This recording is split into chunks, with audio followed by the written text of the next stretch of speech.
Hello guys, সকলে কেমন আছেন? আশা করি ভালো আছেন। আপনাদের মাঝে একটা নতুন ব্লগ নিয়ে চলে এসেছি। তো আমরা আজকে উষ্ণ একাডেমিতে এসেই দেখি যে মেলার আয়োজন চলছে। মেলায় যেতে কার না ভালো লাগে? সকলেই নিশ্চয়ই ভালোবাসেন, আমিও ভালোবাসি।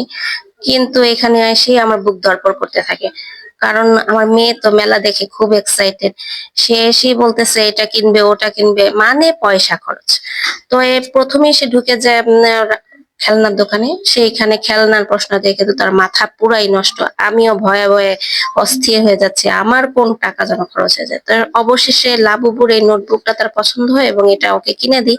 তো দাম কমের মধ্যেই গেছে, 50 টাকা। কিন্তু অন্যান্য সকল জিনিসের খুব দাম ছিল। তো আমি একটু ঘুরে ঘুরে দেখতে থাকি যে বড়দের জন্য কি কি এখানে ব্যবস্থা করা হয়েছে। এর মধ্যে আমার মেয়ে বলতেছে, মা এটা সুন্দর, মা ওইটা সুন্দর। আমি তো শুধুমাত্র ভয়ে আছি যে কখন আমার পকেট জানে কাটে, কারণ আমি জানতাম না এখানে মেলা হচ্ছে। তো টাকা খুব কম নিয়ে আসছিলাম, তো এই জন্য একটু ভয়ে ছিলাম। তা যাই হোক, আমার মেয়েকে বোঝানোর পর সে বুঝে যে মার কাছে টাকা নাই, তাই কিছু কিনা যাবে না, শুধুমাত্র দেখা যাবে।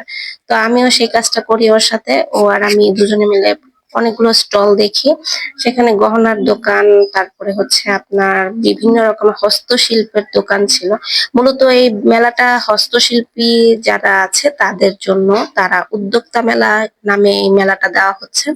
তো নিজেদের ড্রেস, নিজেদের তৈরি বিভিন্ন পত্র, বিভিন্ন জিনিস, ব্যাগ, খেলনা, মানে নানা রকমের পসরা নিয়ে বসেছে। বাচ্চারা এই খেলনা দোকানে অনেক ভিড় করে আছে, কারণ এখানে খুব সুন্দর সুন্দর খেলনা আছে যেগুলো ওদের বুদ্ধিমত্তায় কাজে লাগে। তো আর আমরা মহিলারা তো অবশ্যই কসমেটিক্স এর দোকানে ভিড় করবোই, এটাই স্বাভাবিক। তো যাই হোক, এর মধ্যে ঘুরতে ঘুরতে অনেকক্ষণ সময় হয়ে যাচ্ছে। উষ্ণকে স্কুল ক্লাসে দিতে হবে। তো অল্প কিছুটা ঘুরেই আমি ওকে চিন্তা করি যে ক্লাসে দিয়ে এসে পরে একা একা ঘুরে দেখবো, কারণ যেহেতু ও বায়না করতেছে তাই চিন্তা করতেছি যে ওকে ক্লাসে দিয়ে আমি ঘুরে দেখবো একটু মেলাটা কেমন এবং কি কি জিনিস আছে। আসলে সত্যিকারের কথা বলতে গেলে মেলাটায় অনেক সুন্দর সুন্দর এবং ইউনিক জিনিস ছিল। যেহেতু তারা প্রত্যেকটা জিনিসই আলাদা আলাদা ভাবে তৈরি করছে, এগুলো কিনা না। এবং আপনার ড্রেসের ডিজাইন গুলো খুবই সুন্দর ছিল। আমি কি বলবো, আমার তো খুবই পছন্দ হচ্ছিল, কিন্তু আসলে কিনবো না। কিন্তু দেখে দেখে আসলে লোভ হচ্ছিল।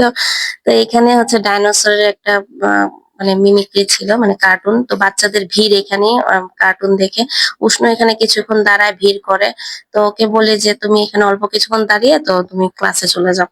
উষ্ণকে ক্লাসে পাঠিয়ে দিয়ে ওর বান্ধবীর মা এবং আমি আবারও মেলায় আসি। মেলায় ঘুরে ঘুরে দেখি, উনি নাকি মেলাটা ঘুরে দেখেনি, কারণ তার বাচ্চারা নাকি আরো বেশি বায়না করে। তাই সে আর আমি এখন একা একা কিছুটা ঘুরে ঘুরে দেখছিলাম মেলায় কি কি আছে। উনিও কিছু কেনার চেষ্টা করতেছিল আর আমিও ঘুরে ঘুরে দেখছিলাম। তো একটা জায়গায় আমার চোখ আটকে যায়, সেটা হচ্ছে এখানে ছোট ছোট হাঁস এবং কচ্ছপ ক্রিস্টালের ছিল। আসলে কি বলবো, এগুলো খুব সুন্দর ছিল দেখতে, খুবই ভালো লাগতেছিল। আর উনি এখানে হট ওয়াটার পট দেখতেছিল যে বাচ্চাদের জন্য। হ্যান্ডব্যাগ, তারপর ড্রেস, মানে উনি পছন্দ করে একটা ড্রেস কিনে।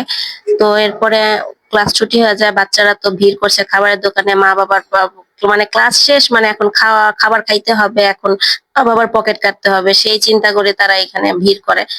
চেষ্টাতে ওরা সফলও হয়ে যায়। তো আমার মেয়েও এই চেষ্টা করতেছিল। তো এখন কি খাবো কি খাবো চিন্তা করতে করতে কুলফি পাই।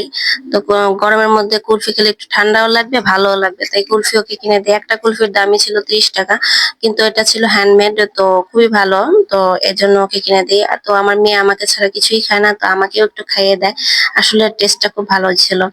তো আপনারা এরকম মেলায় গেলে কি কি করেন তা অবশ্যই কমেন্ট করে জানান। আমাদের তো খুবই ভালো লেগেছে। টাটা।